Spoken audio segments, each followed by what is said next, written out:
Hi, everyone, and welcome to the next episode of the HeelanHub podcast, the show for small business owners. I'm Dan Heelan. On today's show, I'm talking to you about making this the most tax efficient year of your life. Now, this can take many forms, and I suppose it's not just about tax efficiency. It's also about how we can, as owners of small businesses, make sure that we're actually going to have a successful year. I think those two can be sometimes quite aligned, because if we're having a really good year, we've normally got a tax sort of problem. It's a nice problem to have, isn't it? But if the more profits you make, the more tax you're paying, and the balance of the two is going to be top of mind for many of you. So let's get into it. So I think as small business owners, a lot of us are quite obsessed, of course, with growth, trying to get more customers, trying to get more sales in, doing more, so a lot of your efforts might be, and a lot of the things you might be involved with is marketing, sales, and all those kind of top line, as we would call it in the accountancy world. You're looking to increase those sales and dealing with that. And of course, that's an important part of it. But for a lot of small business owners, particularly when they're at capacity, actually, there's things they could look at. And one of them, and that's really today's focus, is going to be tax efficiency. Because if you can reduce the amount of tax you're paying, then you're actually retaining more money for you as the owner, or for investment, or for your team, however you want to distribute those profits. And that's great. But the benefit of that is that you're not actually having to do any more for more money. And I think that's why it's such a powerful tool if it can be done well. And I think that it doesn't matter whether you like the idea, whether you're in a business that you want to make mega bucks and, drive around in sports cars and all the rest of it and have that kind of life, or whether you just want to do something impactful and meaningful and actually just support yourself and your community and the team. Doesn't really matter. I think profit can often be seen as a dirty sort of capitalist word that we're all out here trying to make millions, but it's so important for a business to make the profits to be able to do what it wants to do on its mission to exist. And if that mission to exist is for you is to make money, then obviously that's going to be an easy one. But I think for most small business owners, you get into it because you enjoy what you do, you want to make that difference, and you need profit to be able to sustain that mission. And as you grow and as you bring people on, you need the ability to do that as well. So, and pay them well and meet their needs and all the rest of it. So that out the way, and that framing out the way, let's talk then about how we might be able to do this year. Now, as I'm recording this, we're in actually just literally started June 2026. So we're in the point where you have had a couple of months of the new tax year. So allowances have been reset. So around this time of year, as accountants, we're often thinking about the various tax things that can happen and talking to clients about that. So doing it at this part of the year is a nice one. And also, you've got quite a good time horizon. As you can imagine, as an accountant, I tend to pitch our own financial year. And I almost see the new year as April. I think I've spoken about this on previous podcasts. So to me, we're just inside the new year. Most people get to their New Year's resolutions and they settle their goals there. I like to do it as we move into April. We get a new budget out, as you might expect, accountants. We're going to put budgets in and see where we're going to get to. So good time to do it in your business. Now, all that being said, because it is the end of the tax year, for me, the first tip that I would give anybody is going to be make sure you do your personal tax return early, get the admin out of the way. I know it sounds boring, but it has quite an impact in terms of what you might be paying. So for many of you, if you've been successful, you would have submitted your tax return and then you would have had to pay what's known as payments on account. So you're going to have to pay not only your annual bill in January, but if you've done well, you'd have paid like another half on top in January in advance of your next tax bill. And then you get the second half, the second payment on account you have to pay in July. Now, if you submit your tax return, personal tax return, between the April, so once it ticks over to the 6th of April, the sort of window opens. I think for most of you, you might actually be waiting to mid-July. It depends if you've got any taxable benefits. So if you've got something like a P11D that you're waiting on somebody to produce, something like that, you might need that. And a P11D is just a form they give you for any taxable benefits you've got. So if you've got like medical insurance or you've got a company car, something like that. And that's normally the last piece of paperwork required to do this. But if you're the owner of your own company or your own business, generally, a sole trader, for example, you might have everything you need. And therefore, I'd encourage you to do it as soon as you can. The reason being is that those payments we're talking about are based on a prediction that you're going to do the same money again. Now, if you don't do the same profits, or maybe you've bought a load of stuff in the year and invested heavily and your taxable profits drop, your tax bill is going to drop. So when you submit the next tax return, they'll take those chunks that are due. And if that second payment isn't needed or isn't as much, it will actually adjust down the payment that's required, which is really cool. And there's no downside to it. So if the payment needs to be more, it doesn't bring the deadline forward anymore. You would have had to pay that, but you've got to pay at the end of the next January. So submitting that window between April and July can often, two things, at worst, is going to confirm that payment was actually worth paying and you needed to pay it and it was correct. And on top of that, you're also going to know what you need to have in your hand ready for the January. And if that wasn't sort of good enough, then the actual best outcome could be that actually that tax bill was going to be less or not needed in July. So either way, it's going to be really good for you. So I would plan that payment on account and make sure that you're getting that admin done early. Now, when it comes to the actual year as a whole, I think that there's like a mindset shift that's required. And I suppose that's going to pop up a few times as we're talking about these things. But I think you need to educate yourself. Now, the fact you're listening to this podcast or watching this podcast on our side YouTube channel means that you're already in that zone. But it's trying to understand, what could I possibly deduct as the year goes on everything I'm spending? And I can't tell you the impact of just knowing what's possible and making sure you get everything in, because it's really easy to presume as an owner, well, I'm not going to put that through the business, I can't be bothered, it's only a couple of quid. But it adds up over a year. And I do this myself, so I'm not immune. I was out in the week and I think I bought some milk because it's a silly internal story, but I'll tell you about it. We ordered too much milk and we had to freeze some of it. Somebody's told me you could freeze it. I was like, yeah, fine. It's like, 45 people here. We'll go through the milk. But of course, you have to then take it out in advance. So it didn't get taken out. So then we had to go buy some. Well, that went on a personal credit card because I happened to be near the shop. And I was like, okay. And the reason I do it like that is because if I do spend anything on a personal credit card, at least you get the statement in and you can check and reclaim it from the business. It's a nice way of doing it as a catch-all. Obviously, the best practice would be use a company payment method, but I didn't have it on me, right? And that was what I did. And then that tax deduction for milk is only a couple of quid. But if I do that frequently, and I do this with a lot of other things, I think I've spoken about bananas as an example of this before, where I've picked up the bill for bananas repeatedly because I just forget to do it. It doesn't end up on our workshop and it ends up on a home shop and all this kind of stuff. It really adds up over a year. So you want to be in that mindset of what can I deduct, but knowing what's possible is really important. So if you haven't come across it, for example, as a director, go and find out about the trivial benefit rules, because you'd be surprised. And that could add another £300 worth of tax deductions for you for the year. You might be looking at maybe your mobile phone contracts coming up and you're a limited company owner, and there's an opportunity for the company to pick that up. And the maths on that is really, really good, because if you've paid, apologies if you've heard me talk about this before, but mobile phones are a really good one for me because it's something you're already going to pay. Everyone has one, but the tax deduction laws effectively allow you to get a tax deduction on it, particularly with a limited company. This is good. If a limited company pays for the phone, it gets to give it to you. Doesn't matter if you use it personally, if it's just that one mobile, and you get a corporation tax deduction, a company tax deduction. So it's not costing you any personal tax and the company's getting a tax deduction. If you take it that you've done it personally, the company would have paid, in order for you to get the money in your bank, say it's 50 quid a month, you'd have paid corporation tax at 25% and then taken it out and paid income tax, probably on dividends. So maybe 10.75 or, nearly 35+%, depending on where you are above that, to get that money in your hand. So 25%, maybe like 38 odd percent. It can be quite a lot depending on where you are. But I think for most of you, you're going to be in that 35.75 type level, maybe.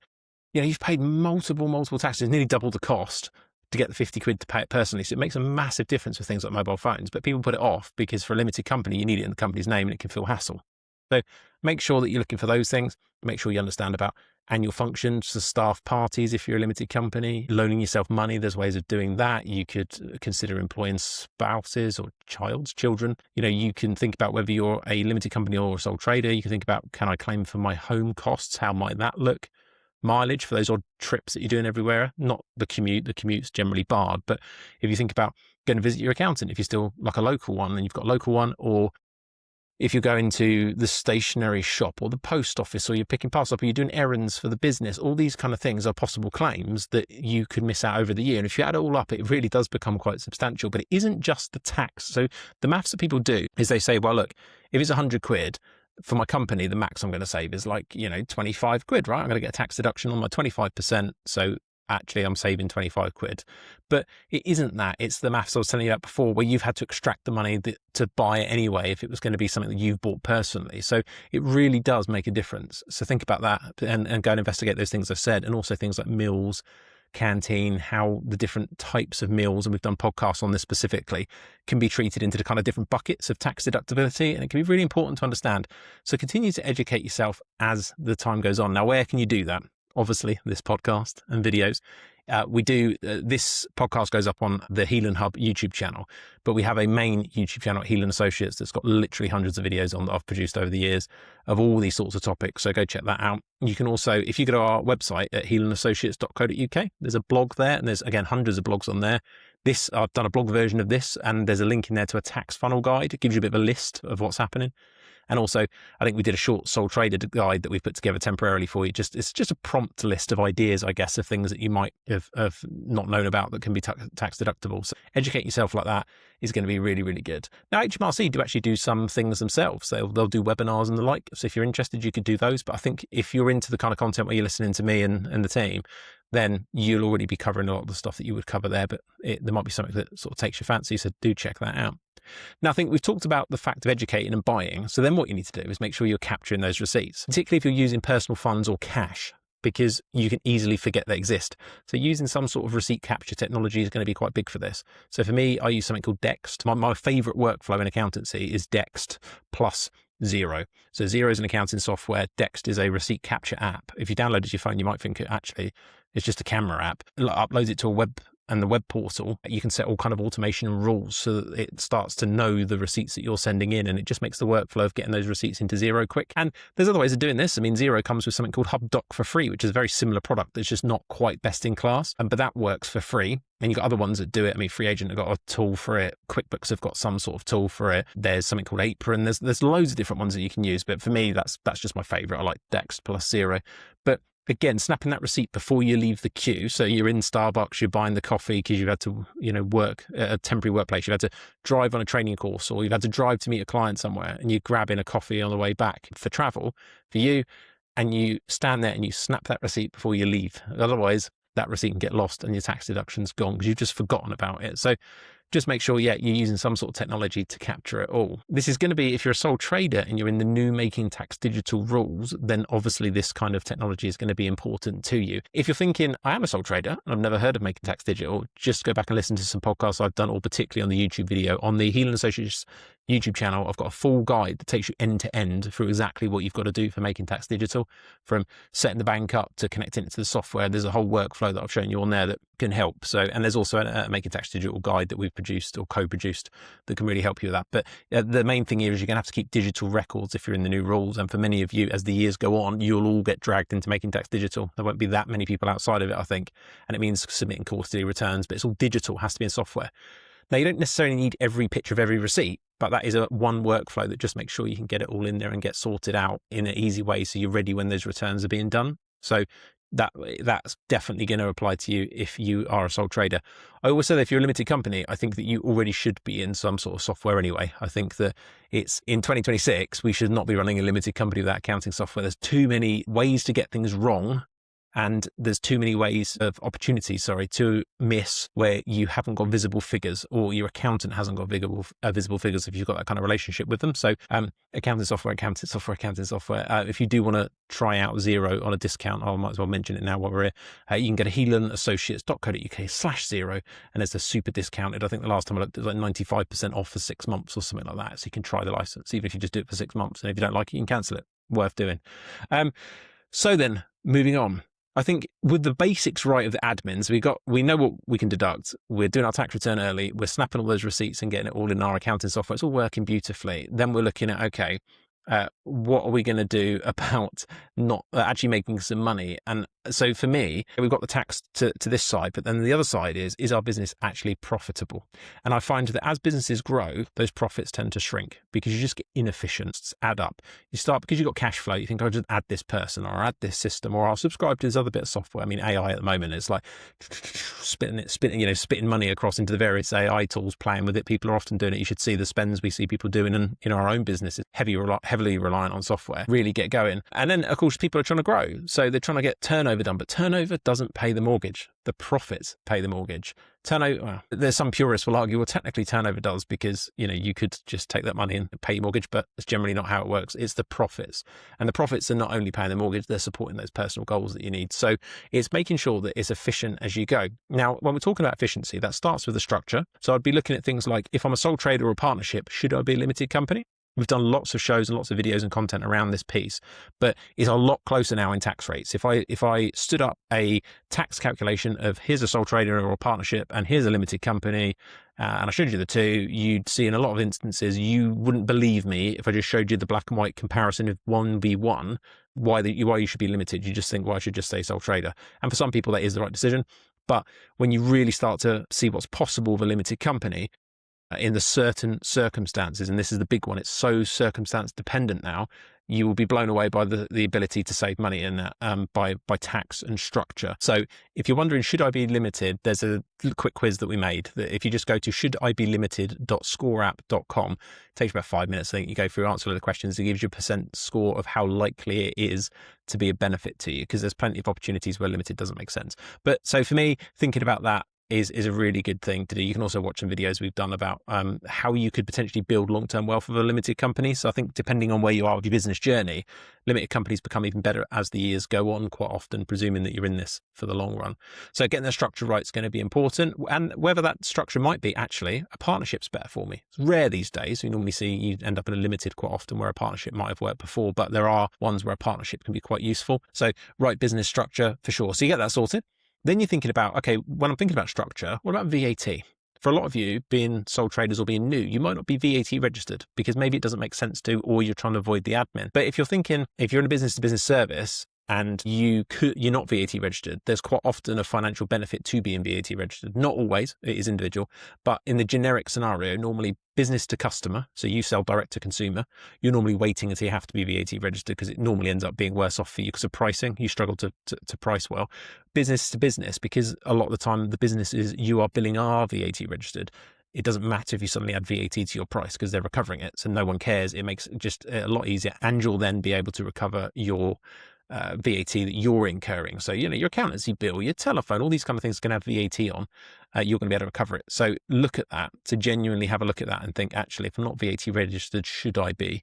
Because those generic rules I mentioned don't always apply. And in some circumstances, actually, maybe it is good for you to be business. I think that there's a few niche scenarios where even if you're selling direct to the public, VAT registered could be good for you. Maybe you've got a massive load of expenditure coming up and actually you are thinking it's going to be a loss for a while, or there's all these niche circumstances that might be. So have a think about that. So a structure sorted, we're then going to be thinking about headcount for the year and planning that and making sure that we understand the true cost of employing somebody. And I could do an entire show on thinking about headcount, and maybe I will at some point, and what you have to think about with that. But the first one, from a pure accounting profit perspective, is how much is this person really costing you? If you're employing somebody for 26 grand, how much is that costing you? Because you're forgetting pension at 3%. You have to contribute to their pension pot if they want in. And again, you'd think the uptake of that is, maybe you think actually they're just opt out. My experience is it's crazy. The uptake percentage is got to be, I don't know what the statistic is, but from what we see, it's nearly 100%. Like no one opts out. It's free money. Why would they? So normally you're going to have another 3% bill on top to contribute as their employer. And then you've got this 15% for most of you, employers' national insurance on top. Now there is something called employment allowance that in the right circumstance can get rid of the first 10.5 grand of employers' NI that you might need in a tax year. But again, you might have to make sure structurally you've got a few things in place to be able to claim that. But either way, just make sure that you understand what those true costs are. And then thinking about, is it actually efficient to hire this person? Do I need a person? Can I actually outsource it? So I saw one in the week where a client has hired like a junior marketer, but the rate they're paying the junior marketer, I know from experience of seeing it and across many clients over many years, it would be more efficient, in my view, to hire a fractional, I think is the new cool kid phrase for it, but a subcontracted freelance marketer who's experienced, and you'll probably pay them the same money and get better results. So because the other person actually relies on your input as the owner, the one thing you haven't got normally is time. So there's these kind of decisions to make. So making sure that the hire is the right choice. Sometimes we see it the other way around and you're just begging someone to actually make them an employee. Like, don't outsource everything to freelancers. Like in some circumstances, you're like, please don't do that. You really need an employee who works for you. You have that control. I don't mean control in a bad way, but you need to be able to know, can you do this for me today? And they're going to, because that's the only thing on their plate, that it's going to happen. So there are circumstances where it works both ways, but planning it and being really sure the tasks that if this person started tomorrow, what physically would they do from the moment they come in to the moment they go home, and making sure you don't make an inefficient decision to hire somebody quick. And I think I did a show recently, it might even been the last episode, I'm just trying to think of the cadence of when we've released these, talking about common director mistakes with bunny ears, and early headcount hiring is a big one, where someone's like, I need someone tomorrow. And it's like, well, you don't actually a lot of the time. But as somebody employs, a relative quantity of people, experience tells me that, you can wait. And sometimes you want to be ahead of the game, but it depends where you are on your business journey as to whether you've got the available cash to just front load people. It's a nice place to be when you can do that for sure. But in your early stages, when you're grinding and you're thinking of that, particularly that first person, just make sure that you need it and you've planned it. You understand you've got enough cash to do it. You know what they're doing and you understand the true cost of employment. and you'll be in a good place. Then I think we have to look at, okay, so let's say you've done all that and you're getting towards the end of the tax year and you're thinking, actually, I want to spend some money this year. I want to save my tax bill, because the quickest way to lower your tax bill is make no money. Okay, so and this resonates with me because what I heard one of the team having a detailed conversation with a client in the week who's really unhappy with the quantity of tax they're paying. But they've had a phenomenal year and taken about 300 grand out of the business, and they can't quite picture why their tax bill is what there is. And of course, there's loads of ways we can explain it, and the conversation ended well and everything else. But that initial, your tax bill is looking, because for many of our clients, we're telling them quarterly. So this was a conversation of early on, look, your tax bill's already looking like this. They're like, whoa, how? And you can explain how that's all going. But they were like, but my friends don't pay any tax, but your friends are doing rubbish. That's the ultimate problem, is they're not making any money. They're not making any money, which is normally the first one. There's obviously the chance that they're being illegal, fraudulent, whatever you want to call it, not declaring everything they should be and all the rest of it. That does happen, sadly. Or, there can be many other reasons. They might have invested in big equipment and claiming a load of relief. They've got a big research and development tax credit claim. There's a lot of reasons could happen. But for most people, when I see it, it just generally is, our clients making a load of money, and although they're very efficient, they're also just making a load of money. And therefore, if you're making a load of money and you're taking 300 grand out, that you cannot avoid the tax on that. You have to pay it. It's a success fee. For those of you on YouTube can see behind me, there's that. But the way to bring it down the biggest, of course, is by spending money. But for every £1,000 you spend, you're probably only saving about 190 to 250 quid. Depends on your tax rate you pay, and if you're sole trader, if you're limited. But let's just make the maths easy and say 25%. You're only saving 250 quid for every 1,000 you spend. So you've still cost you 750 quid. So you've got to be sure that in financial terms, it makes sense to buy stuff. I mean, I've got so many horror stories I can tell you about people trying to spend money to save tax and then just leaving like a digger. The worst one I think I can remember is like a 30 grand digger on a credit card that just sat on someone's drive because their previous accountant said, spend some money, you're going to pay 40% tax. So they spent 30 grand on took out a finance lease for 30 grand, never used the digger, but it felt good to save a few grand of tax. Like, it just doesn't make any sense. So just think, mindset shift again. Don't buy it just for tax reasons, but there is really good points throughout the year to buy it. So normally you want to capture an expenditure in the financial year you're in and make those decisions when you can. Now, when it comes to making decisions like this, like you actually think I do need to review some equipment, we are having a good year, and I review my numbers throughout that year, then planning, and again, this is very accountant, obviously saying this, but I would have some sort of financial plan in terms of it could be a simple ins and outs spreadsheet, some sort of budget. But cash flow is a big one for a lot of owners. If you can just have the bank balance and each month you have a guess at what comes in and out, and you can see what your bank balance is doing throughout the year, you can make some informed decisions about when you might spend those big sums to buy the bigger items that are going to reduce your tax bill and claim, and that you need, and that financially it makes sense. So making sure that you understand those purchasing decisions about when they can actually happen, and make sure that you can do it. Because you might make a decision, actually, we have the cash to do it, but when I put it into my little cash flow plan, it means that I'm going to run out of money in month 9, so I'm actually going to need finance on the van. But if I buy the right finance and I speak to my accountant and make sure that actually that is the right finance for this type of thing, it's possible, for example, using a van, you could buy the van on finance and not part with that much money in the year, but get the whole of that van's value of the total price reduced in your profits in year 1. So you've saved a whacking great amount of tax, but so say like you might save like 11 grand of tax, but only have spent say 6 grand out in actual cash because of the way the finance works in this year. Okay, you're going to continue to pay for the van in the coming years, but you've sort of crystallized that tax saving in year 1. So doing that, having that plan will help you make these kind of decisions so that you can see what's happening. And again, you get tax relief normally on the interest on there as well. So it's not necessarily as costly as you might immediately think. So that's worth doing. Now, if you want some help with that in terms of like a template, if you go to heelanassociates.co.uk/cashflow, there's a blog there and there's a ridiculous, it's almost embarrassingly simple spreadsheet you can download. We're not asking for any details. You literally click it, it downloads an Excel file and you can plug your numbers in there and give it a go. And there's also some information on the blog there that help you use that. So having that is going to be good for you just to make sure that, yeah, you're considering the cash flow of what you're going to do. Then if you're a limited company, I think you've really got to think about how you pay yourself. Now, I'm not going to go into detail on this podcast because it will run on for a couple of years because we've done loads of shows on these and loads of videos on these, but you just got to make sure that actually, am I getting everything structured in the business the right way? If I'm paying dividends and salary, for example, so some of my profits are coming out to the shareholder, to me as the owner of the shareholder as dividends, and I've got some salary, maybe I haven't got some salary, should I have some salary? Making sure that split's correct. I think most people know, if you've been listening and doing your research, that some salary and some dividends in an ideal situation is pretty optimal for most people, but it's what level and does it make sense for me? And sometimes it doesn't. Sometimes we actually, on rare occasions, we will have someone on payroll fully because of different reasons. So there's a lot of opportunities and potential to get that one wrong. So have a look. And I think as a sole trader, you want to go back to those first principle concepts we were talking about at the beginning of the podcast, where it's like, who's paying for this? How am I making sure I'm noting it? Now, as a sole trader, you're not a separate legal entity. So it's not like you can take your separate phone contract and have your business pay for it, but you claiming some percentage of your phone is going to do a similar style of thing. So for you, it's more record keeping. Am I capturing everything in here? Do I know what my business could claim in my tax return and in those new Making Tax Digital returns? So keeping that going. And again, there's 2 videos we've done online, everything you can and can't claim as a sole trader. That one's probably worth just an overall watch to get a feel for what can be done as a sole trader. And we've done it every way to get money out of your limited company. We've probably done a few different versions of that actually on our main YouTube channel.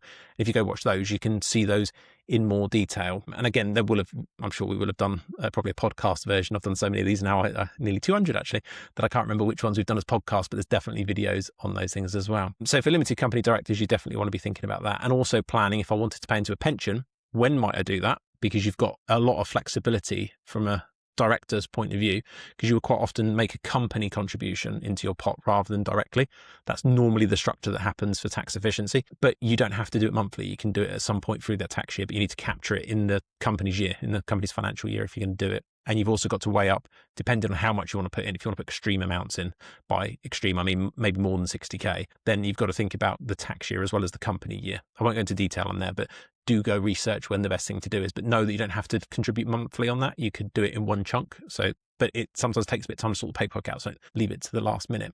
So that's really important. Planning your dividends, all that kind of stuff is important. And again, loads of podcasts, loads of video on that. Do your research, just stick Heelan and dividend or something, wherever you go, and you'll find there's a lot of different information we've done on those. So pensions, definitely there. And the thing about pensions as well is you want to know that you can afford it. So again, it goes back to that plan. Can I afford it with cash flow? And there is a difference between cash flow and paper profits. I won't go too deep into here, but it's worth saying that on that cash flow spreadsheet that I've talked about, you can also find I think there's a tab in there for budgeting, so you can do both. And the cash flow is similar to the budget, where you can, it's slightly different, doesn't have your bank balance, but you can sort of spread the costs out more evenly. You get the idea, but you might want to check, does your business model actually generate enough profit? So even though you might have cash now, do you have enough profits to pay into that pension? But I think if you start with the cash flow one, it's a really, really good start, because most business owners just do not have even that kind of plan. And so having that is going to be quite powerful for you. So do that.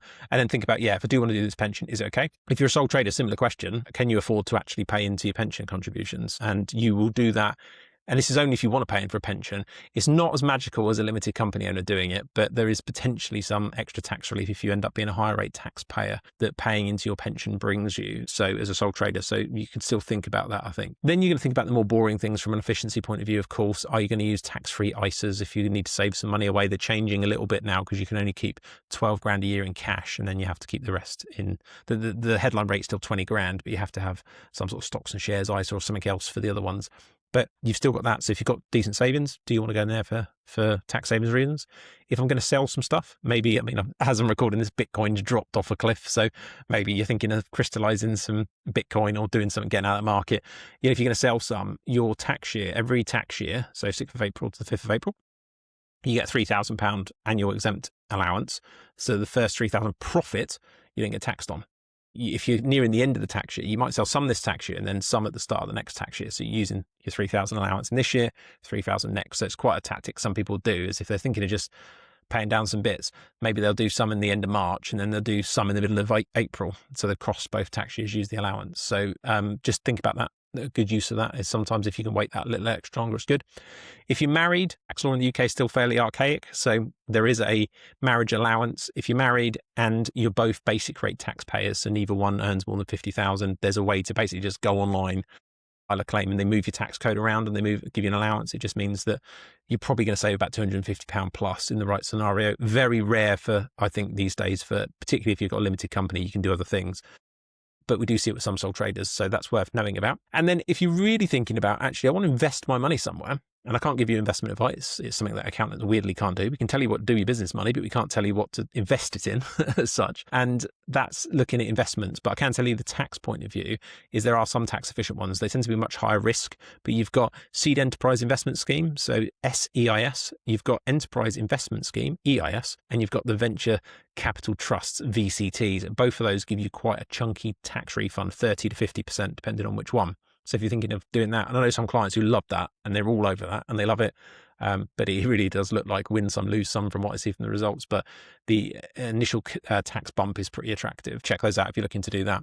And then I think finally, you want to build into some tax efficiency into your kind of routine. As I say, it's getting yourself into a bit of financial routine. Now, the way that looks, I think I've talked before about like financial morning routine. And because there's a few things I do. Obviously I love this stuff. So I actually got a tab on my Google that's called Morn, and you click it and it brings up all my open tabs, all the financial things I want to look at in the morning, all the sales things I want to look at, and the performance metrics of content and all the rest of it. But for me on the finance side, I'd be spending 15 minutes a day minimum, either just, even if it's just forwarding stuff to your bookkeeper, or if you're small and you're still bookkeeping yourself, bookkeeping 15 minutes a day.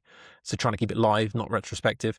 I'd be making sure that we're keeping our personal and our business separate. So it keeps that time that you're bookkeeping down or for your bookkeeper, because there's a knock-on cost if they're spending forever separating out and dealing with those transactions. So keeping separate bank accounts, making yourself strict, using technology properly. So making sure that you're using some sort of receipt capture, and AI tools is an emerging space, but a lot of these things will say they're AI enabled, and there is some kind of developing tech there that's going to help. But right now, there's always been sort of, they might even say it's AI, but really I think it's just recognizing patterns, and you can set rules, and those things really will help you get quite efficient in that 15 minutes that we're talking about. Then you're going to continue to log those receipts, and you're going to look at the numbers regularly. So we said about planning. Obviously, that's great if you can do a plan in your spreadsheet so you know what you're doing. But I think you just looking at those numbers. So in the morning, I like to check my numbers. I like to see where we're at, because our team do live data. I get to see every day what we're doing. I'll go in and look at key numbers, particularly starting with, of course, the top line. I want to know what sales we've done. I want to see how that's going. So I always encourage people to get into those and really hone in on those metrics. But at least 15 minutes a day of finances. I find it's the one thing for a lot of business owners who just don't seem to put in a diary. It might be they think about it on a Friday, or a Sunday night seems popular. So I can't do that on Sunday.